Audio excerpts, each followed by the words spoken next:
Hello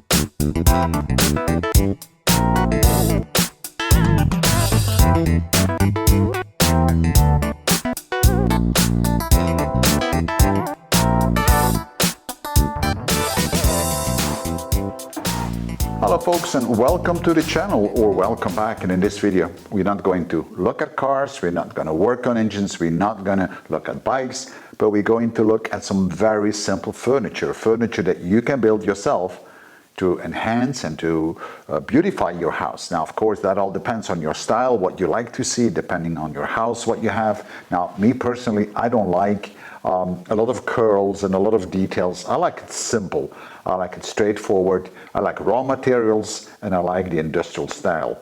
And I picked up several elements that I have already placed in the house, that I have already created, but I also picked up 2 more new elements, and I'm going to show you what I'm going to do with that. So without any further ado, let's start and have a look on how you can create your own furniture in your house to create that very specific style. And you might not like the style, but if you do, I think these may be a couple of good tips. So if you have real high ceilings, you may decide in your working space to install a scaffold like I did. And this is a real building scaffold. There is nothing special to it. You can get all these elements in your building stock. And I made a platform on it.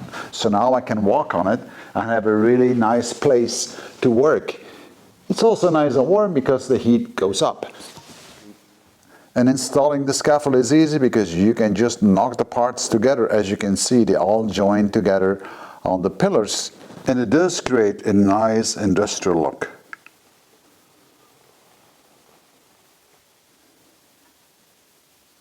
And on top of the scaffold, you can do whatever you want. You can make a bedroom, a restroom, a TV room. And in my case, I am just using it for my electronics hobby shop. And that just works out fine. And as you can see, I don't mind to have brick walls in the room. It doesn't have to be all plastered up. I do like the raw material. I have on the ceiling suspended an air tube, which is providing the hot air to heat up my work area.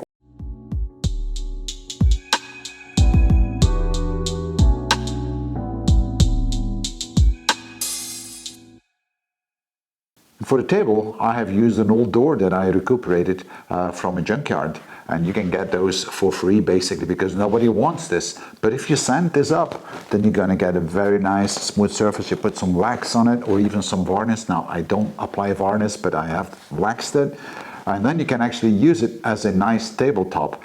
There's still some holes in it. I don't really care about the holes. That's all part of that door, and it looks quite nice, and it gives you a warm feeling.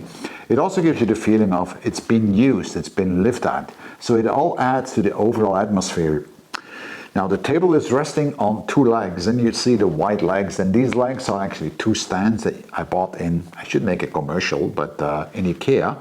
And I like it like this. This is like a brand new shape, you know, the white stand, and then you have an old tabletop on it. In fact, the door is just resting on it, so it's not locked down or bolted down. There is no need for that because it is very solid. See, the door is just resting on it, as you can see. But that's okay because the door is heavy by itself. And you can actually adjust the height of the table by moving the plugs out of the stand. So you can lift, make it higher, make it lower. So before you start rebuilding and reshaping your office space, don't throw away all the old stuff, because old staircases can become pretty if you clean them up and make them secure again.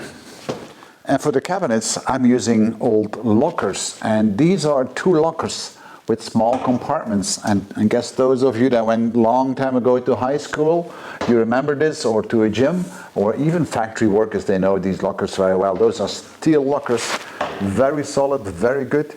And I actually got this one some time ago. I was able to buy it on a junkyard as well, and I kind of cleaned them all up and then I painted them black.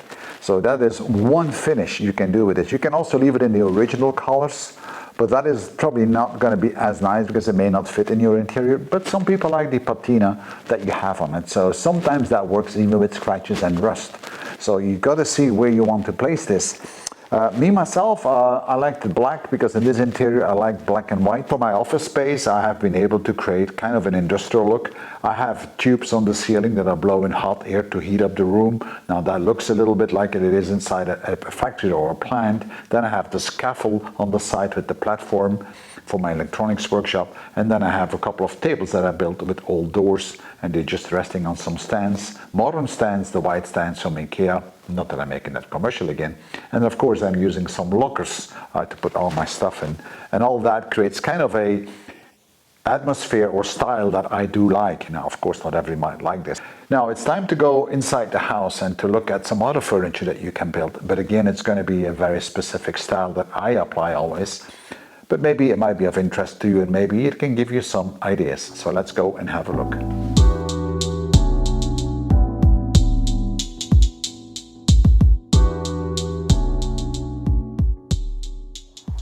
So what we got here is a metal cylinder that was used as a roll to roll the land.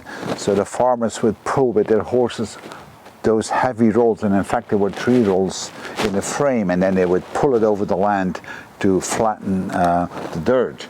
And of course nowadays that's no longer used, so now they have heavy machinery. But I took this apart and I used one element, because this is not the most beautiful element. I used it as an ornament in the garden to put some plants in.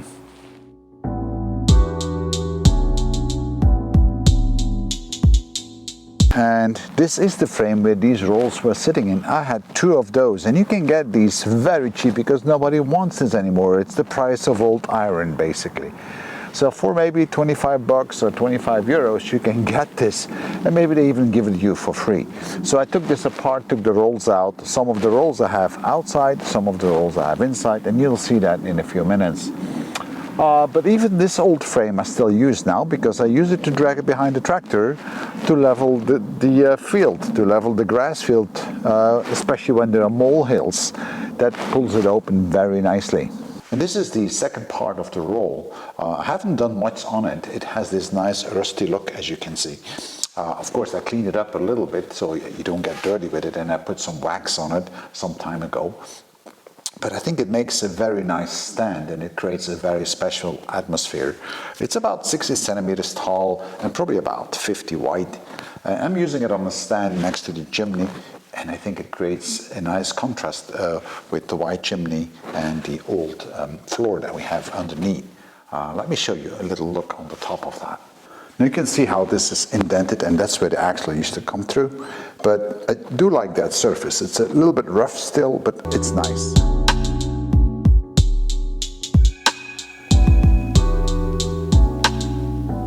You can even see where these rolls were built, that they were built in Henne and they were built in Atelier J.F. Jacobi. When I was renovating the house, I needed to have a large table in my living room so we could fit all the people. I have 3 daughters and their boyfriends and so on. So I looked for a table that at least would allow me to fit about 18 people. And I couldn't really find what I was looking for, so I decided to build my own table. And here you have that table. This table is around 4.5 meters long, and as you can see, it's built of very thick planks. But let me give you a little bit of a close-up. So for the tabletop, I used about 7 beams, which are 15 centimeters wide and about 6 centimeters thick. And I just placed them on the scaffold stand, and you will see that in a few seconds. And on the corners, I just added this square metal bracket, just to give it a bit of a different look. On the top, I actually did cut a groove so the metal bar sits inside, and you can still see these screws, and I don't mind, but they are sunk into the metal, so you can't hurt yourself. So this is how I'm holding these wooden beams together, because you want to keep them together fairly firm, and I've done this on 2 places on the top. So now you've seen the top of the table, so let me show you how I'm supporting this table. Now these black stands, you see one in the far end side and one in the front, these are normal scaffolds, adjustable scaffolds, so you can raise up the top part and then block it. But I cut them off a little bit so they are lower down now to the normal table height, and I just painted them black and welded it up a little bit, and now I have a proper stand. And of course you're going to need chairs. Now the chairs that I selected are the high seating chairs, and some of you might recognize these chairs. They're fairly cheap, quite solid, and I got them as well in, well, let's say IKEA. What I'm trying to say is that you can build your own furniture and at the same time buy furniture standard in a store which sells to the wider public for very good prices. And I would say that IKEA is one of those stores where you can buy some quite hip furniture. I know it's not top quality, but I think the combination of the two works out just fine here. Now, some people called me a little bit crazy when I decided to put a bicycle on the wall, but I got to tell you a little story about this bicycle. Some time ago, I drove to work, and it was one of those days where we have the big garbage collection, so people can put out their junk, and then the garbage collector picks it up. And there is an old castle not far away from here, and I found this bicycle sitting there with the trash. And I thought this was so neat because this is an original bicycle from 1935, and you can even see the brand on it where it's been built, and it's been built locally in the village. And it was still in pretty good shape. So I decided to pick up this bicycle. So I turned around my car, put it in the trunk, and I took it home. And then finally, I placed it on the wall. Now, some people think I'm a bit crazy for that, but I like this. This creates a very special atmosphere. And I've placed a steel frame around it. There's no glass or anything, it's just a steel frame. Even doorways that you don't want to use anymore because you want to enlarge the room for whatever purpose, you don't need to close that up with drywall or cement blocks or whatever and plaster it. You can actually leave the whole frame in place, if it is a decent frame, of course, and then make a book cabinet out of it. And that's what I've done over here. With light, you can create all kind of moods, and I have standard lights in the ceiling to light up the room, but I also have mounted some studio lights on the central beam, and they allow you to direct the light to a specific spot. And let me show you what I mean with that. So I have a couple of those on the central beam in the living room, and that allows me now to place an accent. You've seen the accent already on the bicycle, but I'm going to show you the accent right here on the table. So you can see all these circles and the plant that is now being focused by one of the lights. And in the back, you will actually see the bicycle, which has now been lit up. We are now in the tower room, and the ceiling is about 4.5 to 5 meters high. And you actually see the light line just below the ceiling. And the light line are a set of TL lights that are hidden behind a drywall. So I have a gap between the drywall and the actual wall. So that allowed me to place the TL lights there. And it creates kind of an indirect light onto the ceiling. And because the ceiling is white, it reflects the light back down. And it creates a real soft light. This is another piece of furniture that I created. It's again an old panel that I found on the farm. I sanded it down, I made it very smooth, and then we waxed it again. And now this is serving as a tabletop. It's pretty low down to the ground, and for that I had to weld some stands. But the table by itself is about 1.60 meters by 1.20 meters, and it just fits nice around the sofas. Welding the legs was quite easy. It's just some square angled iron that you weld together. In fact, I didn't even coat it, the iron. The iron is just bare metal.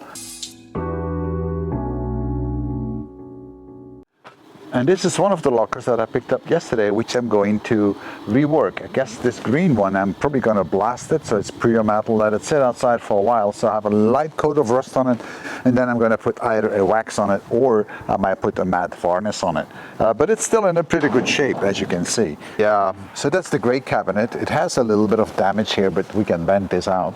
Now this one, you could consider leaving it in the color it is, after, of course, you rubbed it properly down, and then you wax it. And then it gives you probably a nice idea. But of course, it has some areas that are not all that nice. So it all depends a bit what you like. Some people do like actually worn things. So folks, this is the end of this video. And all what I wanted to show you is that with some very simple material, you can create a fairly nice atmosphere. You can create your own furniture. It doesn't have to be expensive at all. You just need to be a little bit creative. Now, my style might not be something that you like, but that's okay. Read my text on my chimney. And believe it or not, guys, but this is what I have on my chimney. And I stand by it. Thank you for viewing, and I'll see you in my next video. Bye-bye.